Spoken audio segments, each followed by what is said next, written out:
Welcome back, boys and girls, and it's time to read our Appleblossom the Possum.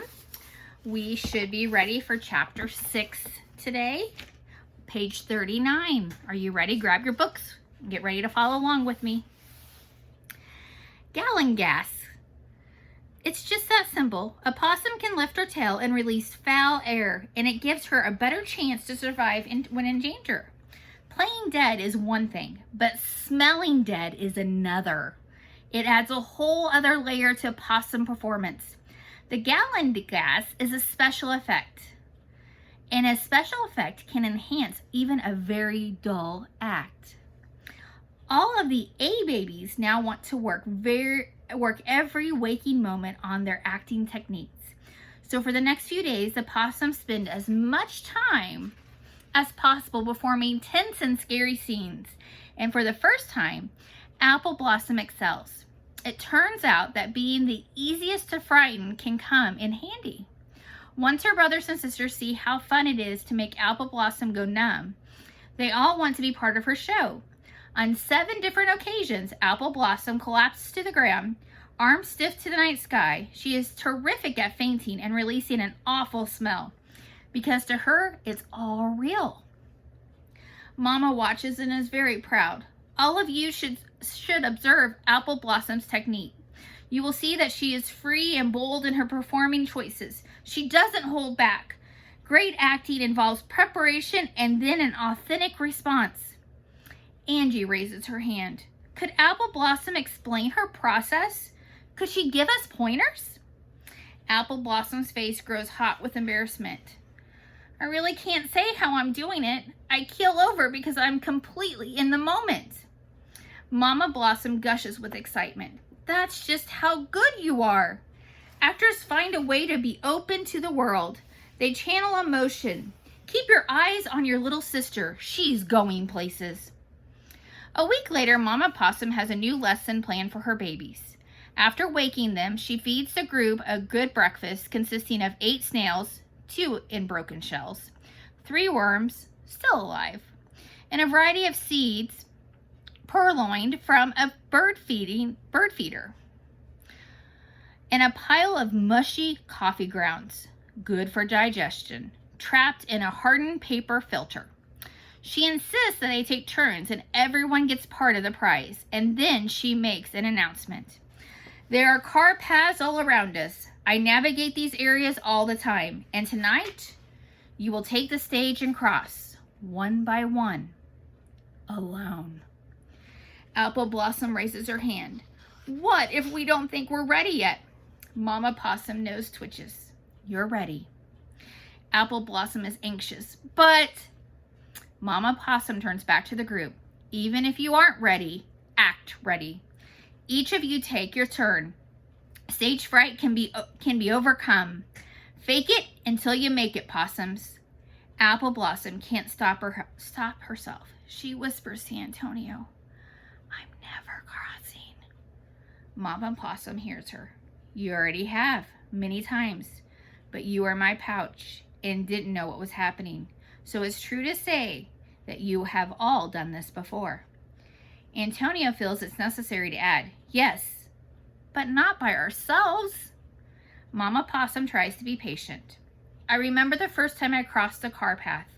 I was very afraid, but I did it. And you can do it too.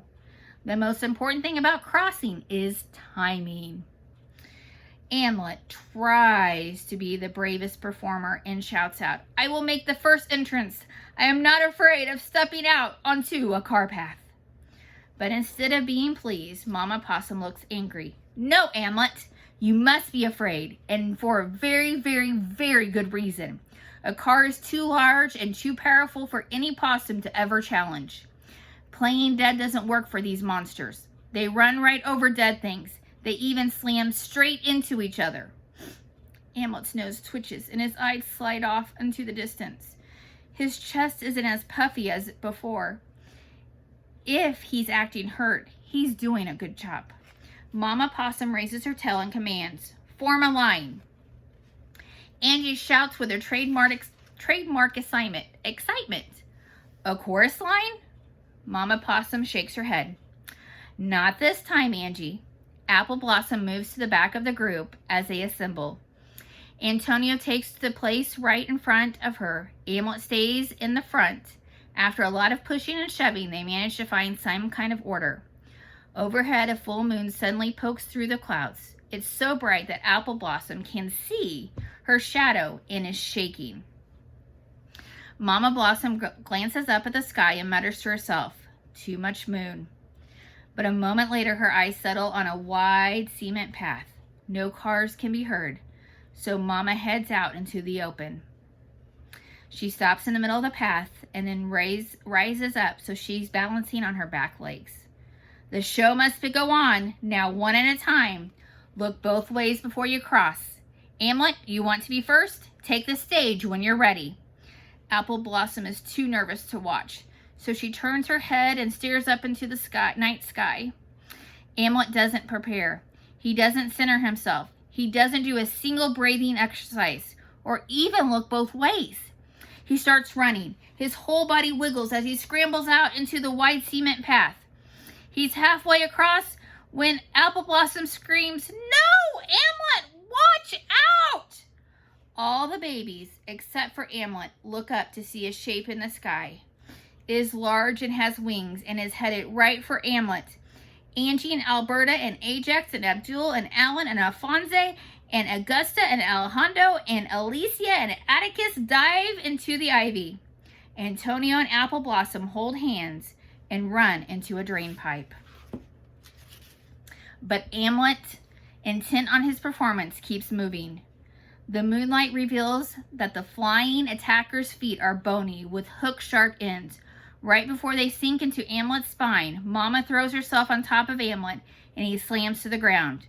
The claws of the villain come down on the back of a full-size possum and not a lightweight baby.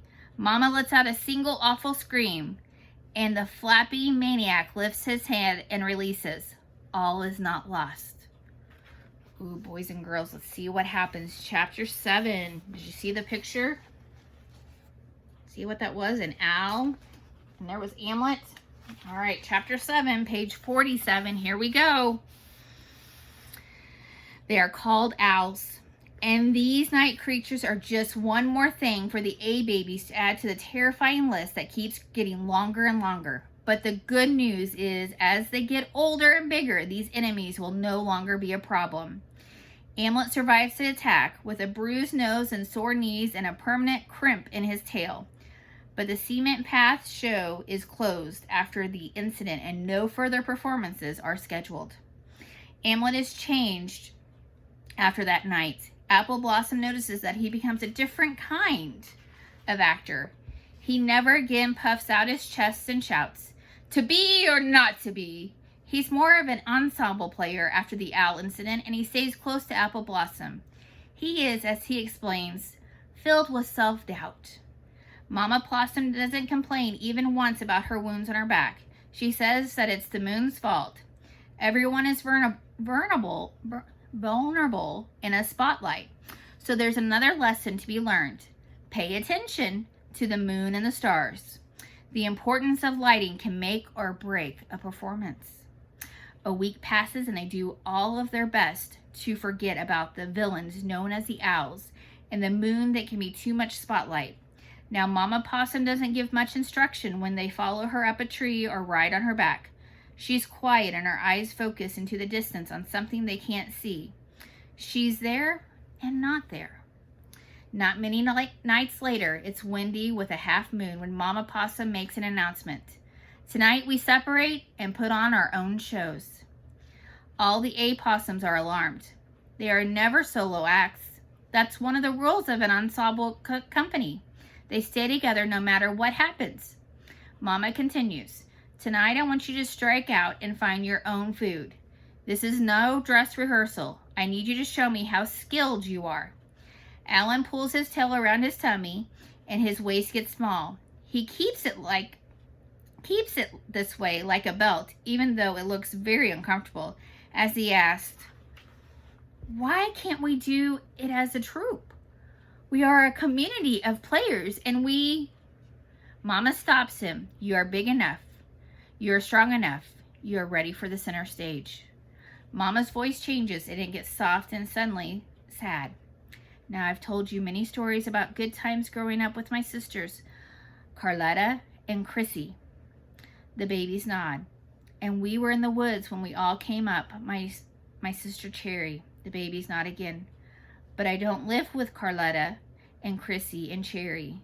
And I haven't seen Campy or Clementine or Cotty since we were small. Cotty said he wanted to perform on a big screen, so I imagine he went through with it. The babies wait as she finally continues. I left a rotten pear this year during the holidays in the drain pipe where we were born. It took most of the night to get over there.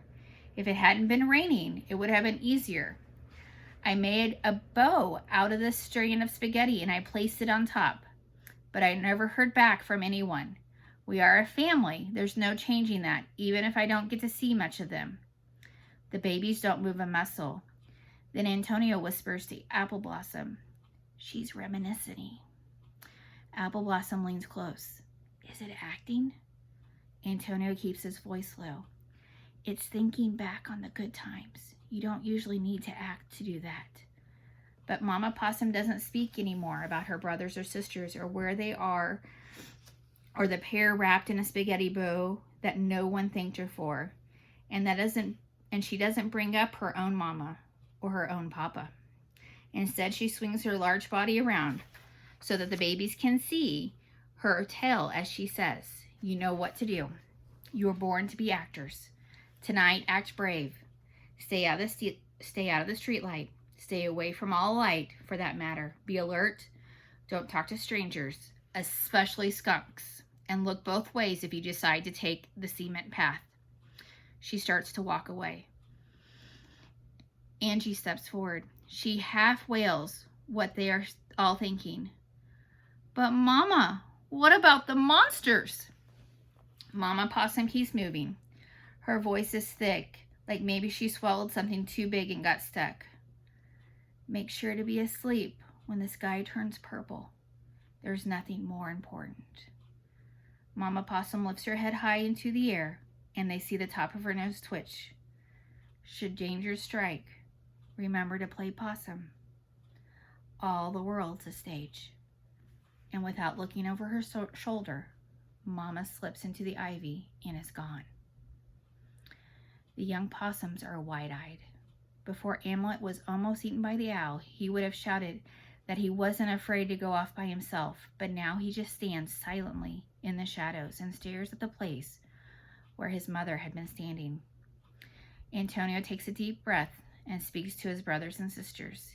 He hopes he sounds reassuring. "Mama's right. We've rehearsed. We know what to do. We are ready for this." Alicia's upper lip curls and she shows all her teeth. But it isn't a smile. It's too shaky for that. She ordinarily isn't much of a talker, but she sounds tough as she says, "All right then, I'm gonna roll." And before anyone can answer, she wiggles away into the darkness and disappears. Atticus can't stop himself.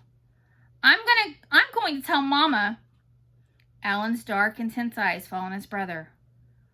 "What are you going to tell her?" Atticus looks sad. "She didn't say a proper goodbye." The words hang in the air. Is he talking about Alicia or about Mama Possum? No one dares to ask.